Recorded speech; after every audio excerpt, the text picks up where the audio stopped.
Yeah, talking about chameleon and changing, I mean, people use LiveJournal for so many purposes, and blog shops included, the traditional blogging as well. According to Singapore and Malaysia, do people use LiveJournal for different purposes altogether, and how are you going to cater to that each individual market? It's actually very interesting, some of the points Ganesh brought up.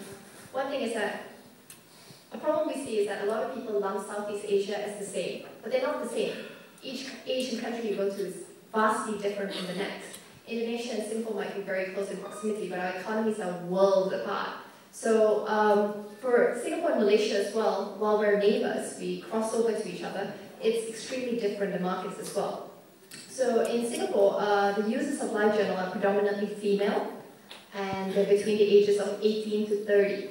And they pretty much use it for shopping, blog shops, talking about fashion, maybe a little bit of celebrity news. But we don't see that happening in Malaysia. In Malaysia, your users are both men and women, and they span across all age groups, and they're not just looking at shopping. They're talking more about lifestyle news, and people are using it really for blogging. So our strategies for both countries are, while similar, extremely different. And the same goes for Indonesia and Philippines. So it's actually quite interesting to note that while geographically we're in the same region and same area, each of these countries have their own niche on what they're focused on.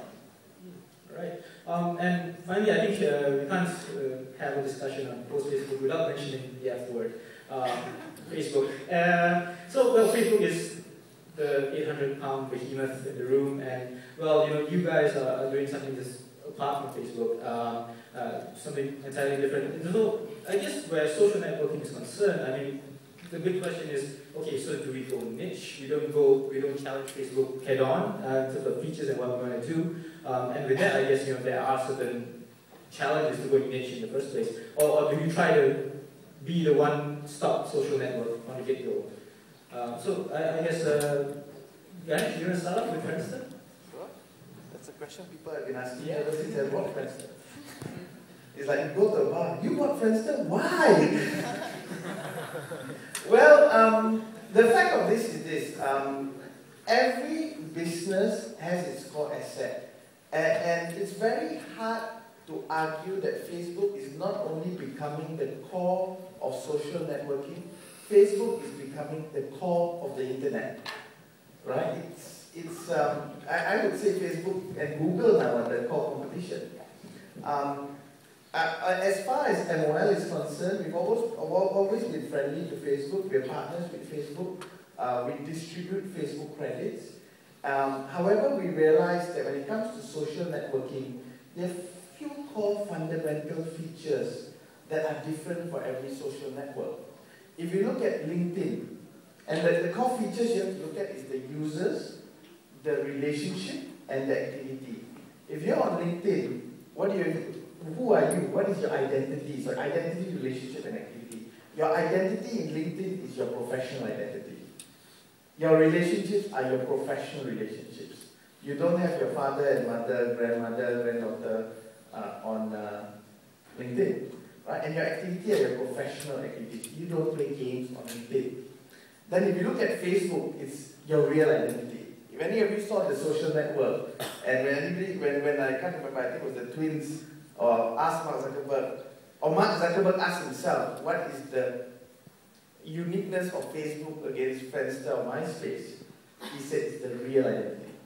So Facebook grew to where it is today because it really represented the real identity. Relationships is everybody.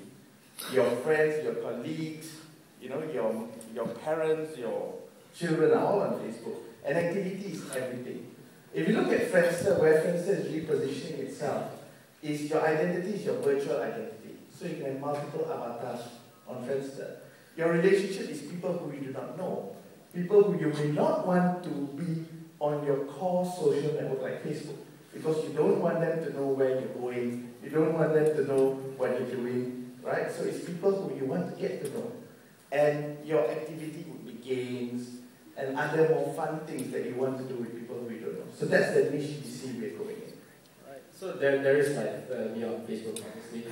Smitty, Corporal, do you see Facebook Places check-ins, being a threat or a challenge to you? You're only going to let me answer Coco questions. Huh? I don't. So to get back to the Facebook thing just a little bit though, I think like they're not really the internet unless you choose to use them, right? So it's funny. I live in an apartment of 4 people. 2 have never had a Facebook account. They don't see any benefit to their life whatsoever.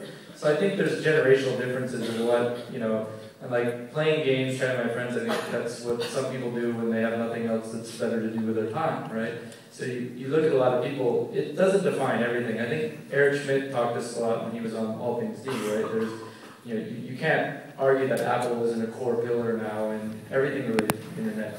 Probably Google, probably Facebook, and then they're even saying Amazon now from buying behaviors, right? So Facebook without a doubt is like the social graph, if you think that's the only thing. Now the interesting thing is they already have a weird number now coming out in like North America where there's less people using it than the month before, which has never happened before, right? It's only been up, up, up. So like, there's theories that, you could be looking at the same thing that Friendster and everybody else like that, which is once you utilize everybody on it, maybe people do less with it. It depends, right? So I don't think the chapter's written, but I don't think anymore that regional things, I think one of the things that's being shown now is the regional things are all getting squeezed out, right? Like if you look at the latest big charts from ComScore, apart from a few countries like where Orchid is and ones in like India, everybody else, even in Korea, right, Cyworld's now, the number 2 or something, not the number 1. So, you either could say we're looking at the same thing that's always happened, which is eventually regional things fall to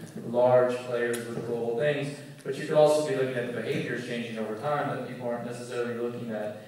I always thought it's funny that people say blogging is dead, but for people who like to read that way and read blogs, it's not dead at all. It's as big as it's ever been. So is RSS, so is a bunch of things. So this idea that one thing's killing everything, I don't think is true, but I think if the basic definitions are social graph and everybody that's on it, you could say that's Facebook without a doubt. Now the funny thing is I have a bunch of friends who aren't on it, so then they're not in my social graph, but yet I actually live with them, so they are pretty close friends. So it's a weird thing. I think only time will tell how this plays out, but I think in my mind the whole chessboard is being rearranged to the notion of what the internet is, the notion of what native apps are, the notion of what payment models are. They're all being rearranged in such a way that I don't think anybody could have predicted 2 or 3 years ago what it looks like today, any more than you might predict that it's only going to be Facebook 3 years from now. I don't believe it's the case, but we'll see what happens.